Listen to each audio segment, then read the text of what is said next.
There were a few of us in the room. He was sitting on a sofa next to his wife. He looked at me and he said, "I'm evil." This was at a church many years ago. I had just finished speaking at that church that night, and this guy had asked for a meeting with the church elders immediately after it was over. He'd been back there with them for about an hour when finally they came and asked me if I would come back there. He had just told his wife that he had, I think it was 12, could have been 11, extramarital affairs during their lifetime. She was sitting there just in a stupor, like totally shocked by this. And those church elders were scattered around the room. There was no chairs left, so I just leaned on a desk that was right in front of that sofa. And he looked at me. Nobody had said anything yet other than them telling me that he had confessed to 11 or 12 extramarital affairs.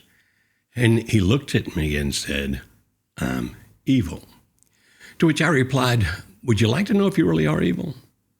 He said, "What do you mean?" I said, "Why don't you just ask God, God, am I evil?" He said, "I don't pray anymore. I haven't prayed in years." I said, "That's a simple request. Just ask God if you're evil." And so he did. "God, am I evil?" About that time, he slid right off of that sofa onto the floor, and he was sobbing. He was just a mass of emotions there. His wife instinctively went down to the floor with him to hold him, and he kept saying the same thing over and over again, but I was having difficulty deciphering what he was saying because he was so emotional and sobbing. I just kept listening, and finally I realized he was saying, "Why does the devil hate children?" And he kept saying it over and over and over again. I'm convinced that Satan and his forces do hate human children. Now, there are X number of children who each year will die as a result of the fall of Adam and Eve because there is sickness, there are tragedies, accidents, nature does various things, and we know that there are children who have been basically abandoned. That in some countries, the people who do have the money become warlords in essence. They have the army, they have the money, and they'll take care of the people that they want to, and they'll ignore the people they don't care about.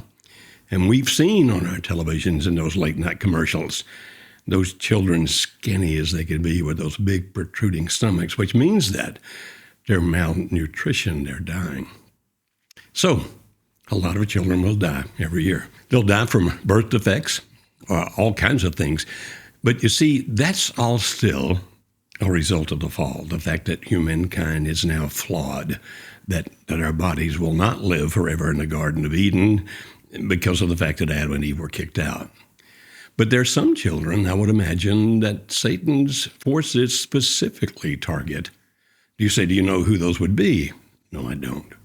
Now you're saying, okay, well, Dr. Beam, I thought that you were going to move into talking about how God works for us, and it seems that you're still talking more about Satan.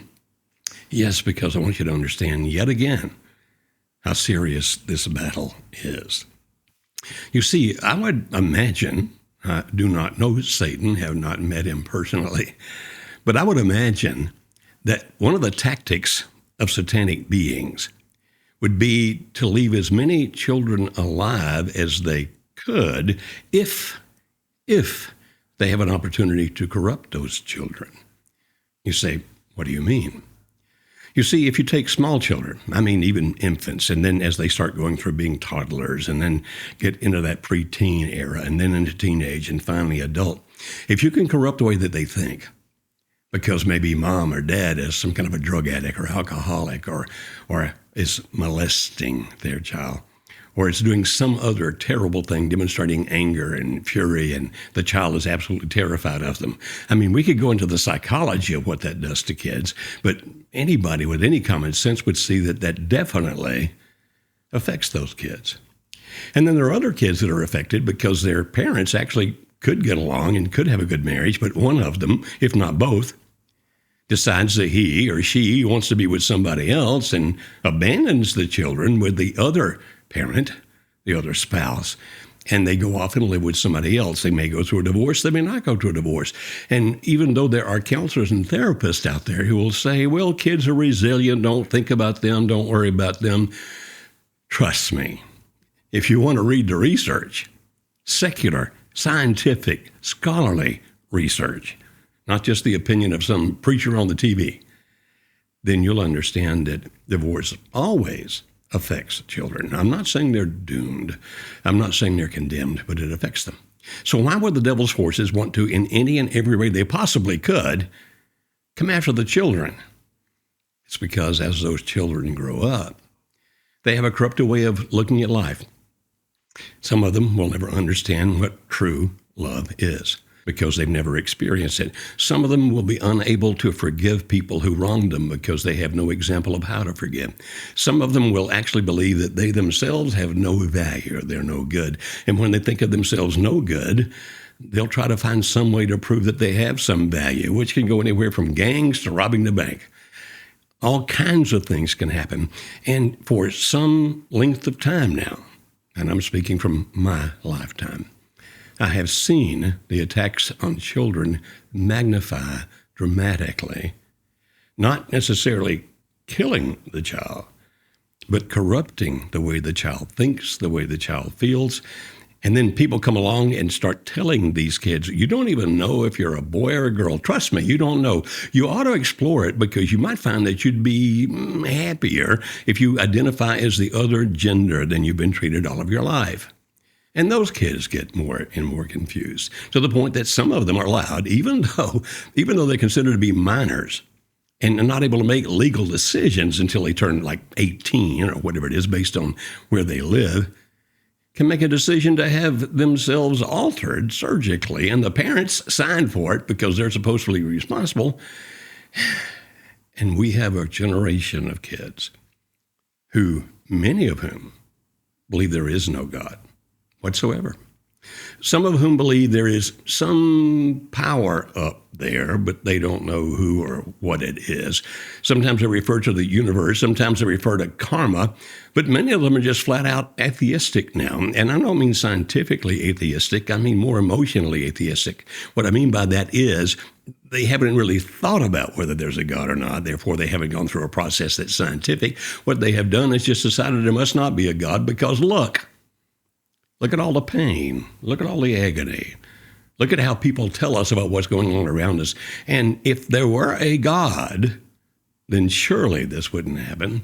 And since there are some people who allegedly are brilliant scientists, and I wouldn't doubt that they are brilliant scientists, are saying there's no way there's a God, so forth and so on, you have a minority of the children now, even in this country, who would say that there really is a God. I know who he is. And not just a God, but the God that is also associated with the Holy Spirit as part of the Trinity, and with Jesus the Son as part of the Trinity. God in three in one. That God, as opposed to some other God that they will call by a different name.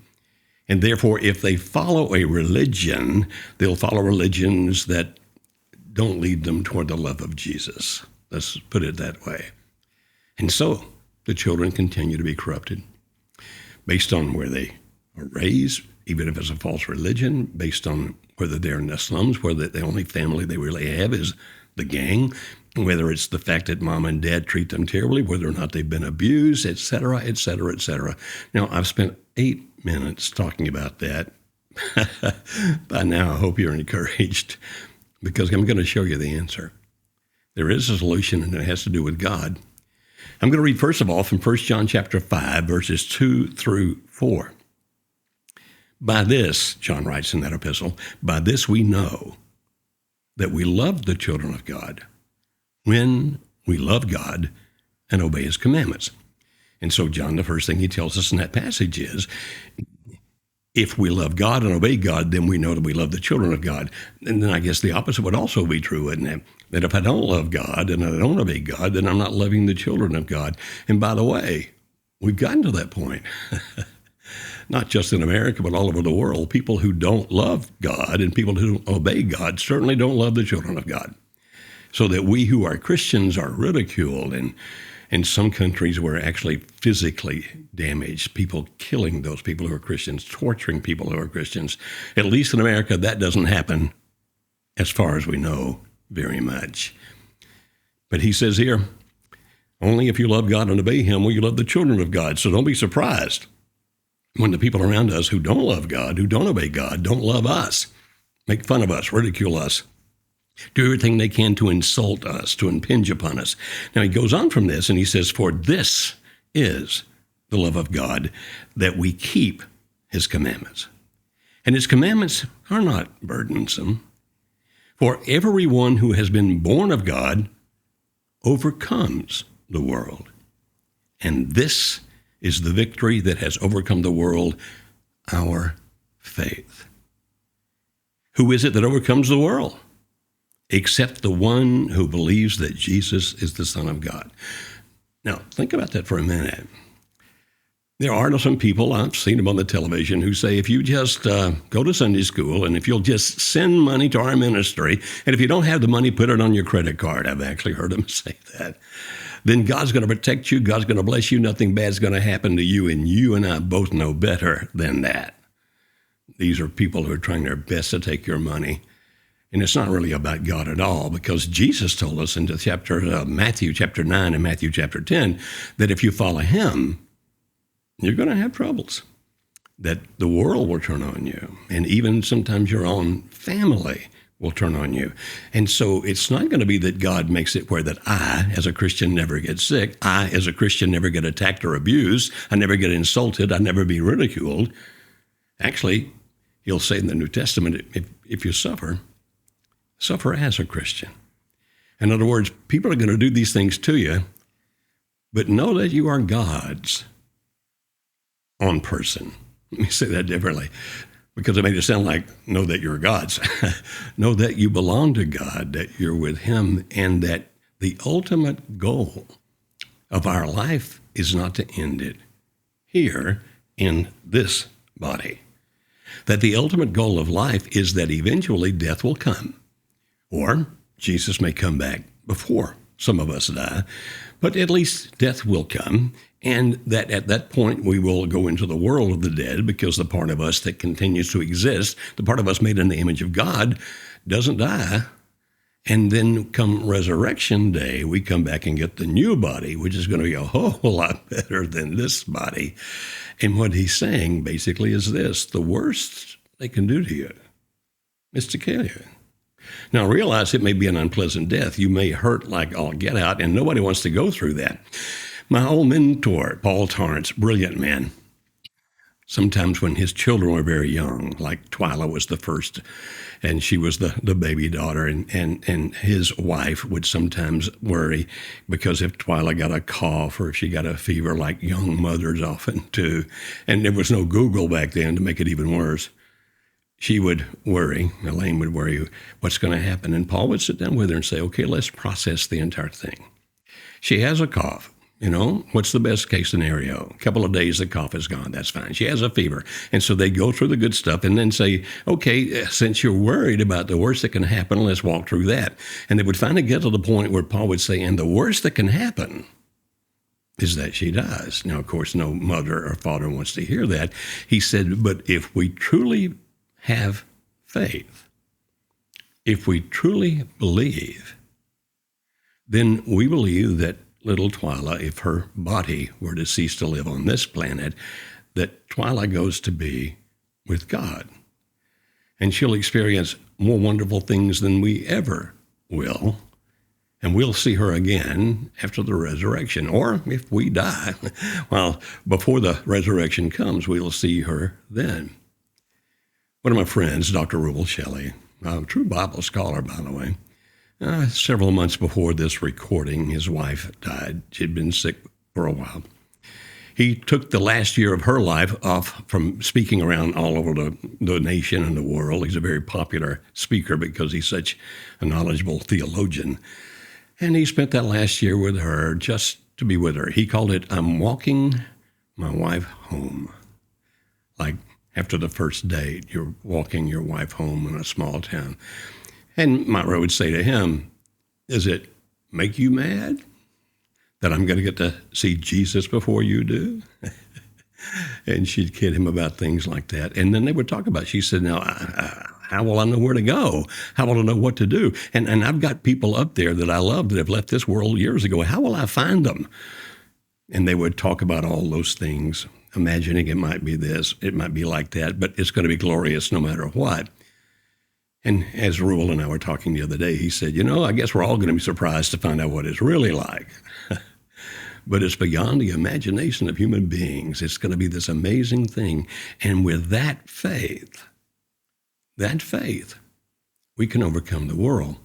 Because no matter what Satan does to us, we will maintain our faith that God is in control, God is in charge of things, that while evil still exists on this planet, there will come a time that we typically refer to as the resurrection day. There will come a time when it's all going to end. So back all the way in the first century, and no, I was not there, but all the way back in the first century, you find that the message that led to so many conversions to Christianity throughout the Roman world was the message that this life is not all there is. And so with faith, if indeed you have faith, then you cling to God. And no matter what the bad guys do to you, you have what in Ephesians 6 is called the shield of faith. Meaning you can hurt me, but you can't destroy me. Sometimes you might make me doubt a little bit because I'm a human being, but I'm clinging to that faith inside of me. And if you say, how do you know? I know by faith. And that's why we're told in the New Testament that we walk by faith and not by sight. And yet we have a world now, and maybe it's always been this way, but definitely a world now that's walking by sight. I don't see God, I can't touch God, I can't smell God, I can't taste God, therefore there is no God. And look at all the misery on the planet, look at all the terrible things that are happening. And then we get these people, even some who are theologians, teaching people in the colleges and universities and even in the high schools, and now all the way down into the elementary schools. There's no God. There's no right. There's no wrong. Just be whoever or whatever you want to be. Now, you would think if they were right, that the world would be a much happier place, because if they were right, they'd be leading people toward joy and peace and those kinds of things. But you know as well as I do, anything but peace prevails in this world. Anything but inner joy. People are miserable. And so they're buying anti-anxiety meds that their doctors are prescribing, anti-depression meds that their doctors are prescribing. And I'm not against those things. Boy, if that helps you, more power to you. But faith that there is a God, faith that he does exist. Now, I will, in future programs, bring people on to talk about that. Why do you believe there is a God? What evidence do you have? And of course, again, it's still walking by faith and not by sight. But what makes it more logical? What makes it more reasonable to believe that there is a God than to think there is no God? And so in future programs, we'll actually cover some of those things. But right now, think about it this way. The people who do love God, that doesn't necessarily mean it's all the people sitting in a church building.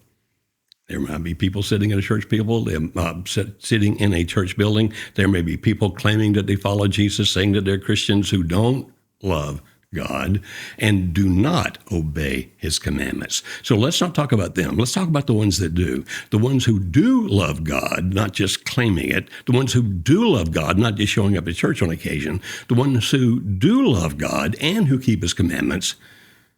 Look at the peace they have. Well, can they have a bad day? Sure. Bad week, bad month? Absolutely. They're still human. But overall, look at the peace they have and watch the way those people die. They're not screaming and begging to live. At least the ones I've watched die have not been doing that.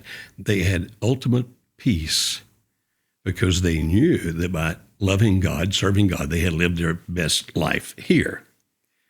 So faith, that's how we overcome the world. That's what that passage says. Our daughter, Alice and I, our oldest daughter, was born in November of 1970. So based on whenever you're watching this video, you can figure out how old she is at the time you're watching the video. When she was born, for the first 7 minutes of her life, she could not breathe. Lost millions and millions of brain cells. So she, back then, this was over 50 years ago, obviously, back then, she was diagnosed by a psychiatrist or a psychologist, I can't remember exactly which, but she was diagnosed as trainably mentally retarded.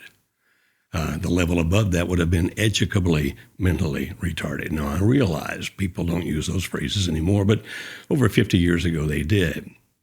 And Angel, if you have this faith, we see that Angel is not the handicapped one. As long as she's got a roof over her head, clothes on her back, food in her belly, and people around her who love her, she's a pretty happy camper. She's not worried about money because she doesn't comprehend money very well. She's not even worried when Congress is in session.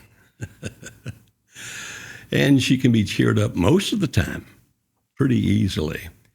And so we look at her and say, she's a happy camper. And when this life is over, when her death eventually comes, unless Jesus comes first, she will leave that handicapped body, the one that doesn't function well, and she'll be free. She will not be a handicapped spirit or soul in paradise, in heaven. She'll be able to talk to people like she can't now, understand things she can't comprehend now. And come resurrection day, she'll get a new body, and it'll be perfect.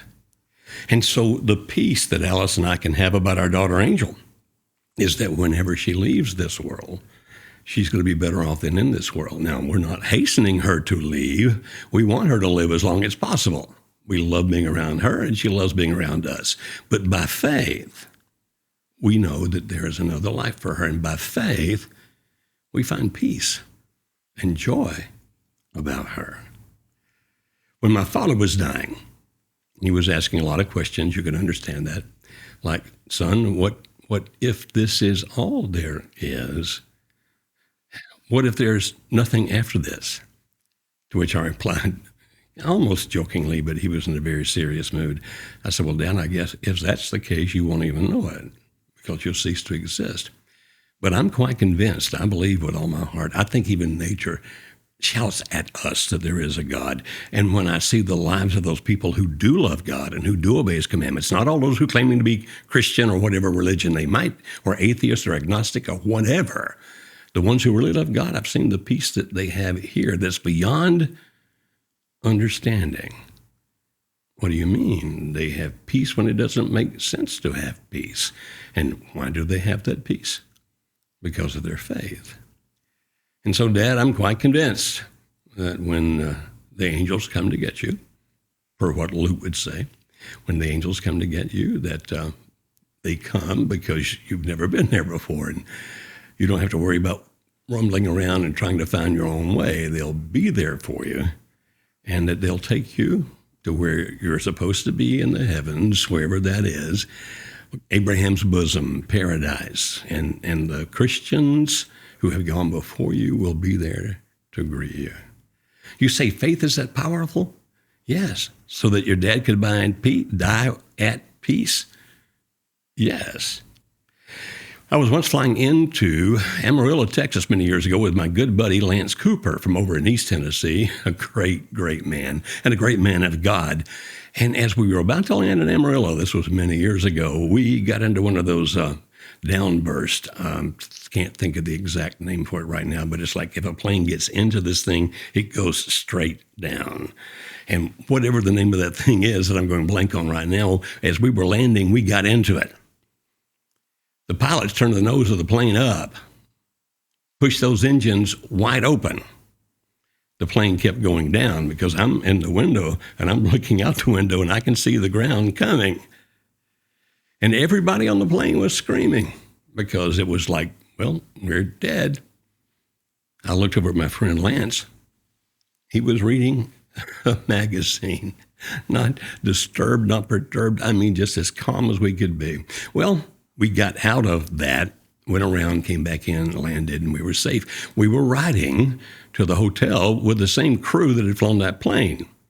I asked them, how did you feel when we went through that? And one of the flight attendants said, let's just say it got our attention. And then one of them said, "Could you hear my rosary?" I was clicking it. And the co-pilot said something about it. The pilot never answered. He just kept staring out the window with his vacant stare, I guess because we had come to look death in the face. And that's what I remembered. And I looked at Lance and I said, and you were reading a magazine. How could it be that you were not afraid? He said, "I wasn't flying the airplane. Nothing I could do about it." I said, "Yeah, that's a little oversimplification. That's not why you weren't afraid. Tell me the real reason." He said, "Because I was convinced that whatever happened, God was in it." I said, "Didn't you worry about if we die, who will take care of your family?" He said, No, the same one would take care of them that's taking care of them now. It's not me. I do my part. I do my best, but it's God that takes care of my family. That kind of faith in God gave him peace that passed understanding, that we were facing death. I mean, got so very close, according to that flight crew, and made it, but Lance never got disturbed.